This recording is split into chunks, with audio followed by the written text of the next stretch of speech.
ચીજવસ્તુઓની ઓનલાઈન ખરીદી કરતા લોકો માટે લાલબત્તી સમાન કિસ્સો સામે આવ્યો। ઓનલાઈન આઈફોન ઓર્ડર કર્યો અને પાર્સલ ખોલ્યું તો નીકળ્યો સાબુ। આ ઘટના ભરૂચના જંબુસરના વ્યક્તિ સાથે બની। આસિફ નામના શખ્સે એમેઝોન પરથી આઈફોન ઓર્ડર કર્યો હતો। જો કે 10 દિવસ બાદ પાર્સલ ઘરે પહોંચતા ઓર્ડર કરનાર અને તેના પરિવારજનો સ્તબ્ધ બની ગયા। પાર્સલમાં મોંઘોદાટ આઈફોન નહીં પરંતુ સાબુ નીકળ્યો હતો। જો કે આ અંગે કંપનીને જાણ કરી છે, પરંતુ કંપની દ્વારા ચોક્કસ ઉકેલ નહીં આવતા ગ્રાહકે જવાબદારો વિરુદ્ધ કાનૂની રાહે લડી લેવાની ચીમકી આપી છે। मैं तारीख 20 एमेजोन पर थी आईफोन 13 128 GB ऑर्डर करेलो। तारीख 25 मैंने डिलीवरी मळे छे, पर आईफोन की जगह जयरे मैं बॉक्स ओपन कर्युं तो एमांथी मने जेली पेन लखेलू बॉक्स निकले छे ने ए बॉक्सनी अंदर साबुननी पेલું શું કહેવાય ટીકિયા છે, મતલબ કે તો આ મારી સાથે એમેઝોન પરથી ઘણો મોટો ફ્રોડ થયેલો છે। તો એ લોકોને મેં કમ્પ્લેન બી કરી। એ લોકોએ મારી પાસે 4 દિવસનો ઇન્વેસ્ટિગેશન ટાઈમ બી માંગ્યો, પર એ લોકોએ કશી ઇન્વેસ્ટિગેશન કરી નથી ને મને કે અમે તો ફોન મોકલેલો છે। મેં કીધું તમે ફોન મોકલેલો હોય તો મને રિસીવ થયો નથી, મારી પાસે પ્રૂફ છે, એવિડન્સ છે, મેં વિડીયો રેકોર્ડિંગ બનાવેલા છે। બીજું કે મારે જ્યારે ફોન આવ્યો ત્યારે મેં જે એમેઝોનના ડિલિવરી ગાય છે મિનહાજભાઈ ને એમના સિનિયર છે જૈનિલભાઈ, એ લોકોને ઘરે બોલાવેલા। એમની સામે મેં બોક્સ બતાવ્યું, એમને બી જોયું, એમની સામે કસ્ટમર કેર પર મેં કમ્પ્લેન બી કરી। તો બી એ લોકો કંઈ મતલબ કે મારી પાસે તો કંઈ એવિડન્સ છે એ લોકો જાણવા જ નથી માંગતા કે તમારી પાસે શું પ્રૂફ છે અમને બતાવો। એવું તો કહે જ નહીં કે અમારી ઇન્વેસ્ટિગેશન થઈ ગઈ, તમને અમે ફોન મોકલી દીધો। મેં કહું ફોન મોકલો હોય તો મને તો મળ્યો નથી, હું તો તમારા સામે મેં કોઈ લીગલ એક્શન કરીશ। કન્ઝ્યુમર કોર્ટમાં બી મેં કમ્પ્લેન કરી છે।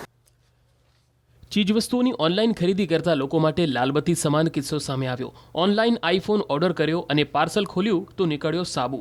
આ ઘટના ભરૂચના જંબુસરના વ્યક્તિ સાથે બની। આસિફ નામના શખ્સે એમેઝોન પરથી આઈફોન ઓર્ડર કર્યો હતો। જો કે 10 દિવસ બાદ પાર્સલ ઘરે પહોંચતા ઓર્ડર કરનાર અને તેના પરિવારજનો સ્તબ્ધ બની ગયા। પાર્સલમાં મોંઘોદાટ આઈફોન નહીં પરંતુ સાબુ નીકળ્યો હતો। જો કે આ અંગે કંપનીને જાણ કરી છે, પરંતુ કંપની દ્વારા ચોક્કસ ઉકેલ નહીં આવતા ગ્રાહકે જવાબદારો વિરુદ્ધ કાનૂની રાહે લડી લેવાની ચીમકી આપી છે। मैं तारीख 20 एमेजोन पर थी आईफोन 13 128 GB ऑर्डर करेलो। तारीख 25 मैंने डिलीवरी मळे छे, पर आईफोन की जगह जयरे मैं बॉक्स ओपन कर्युं तो एमांथी मने जेली पेन लखेलू बॉक्स निकले छे ने ए बॉक्सनी अंदर साबुननी पेલું શું કહેવાય ટીકિયા છે, મતલબ કે તો આ મારી સાથે એમેઝોન પરથી ઘણો મોટો ફ્રોડ થયેલો છે।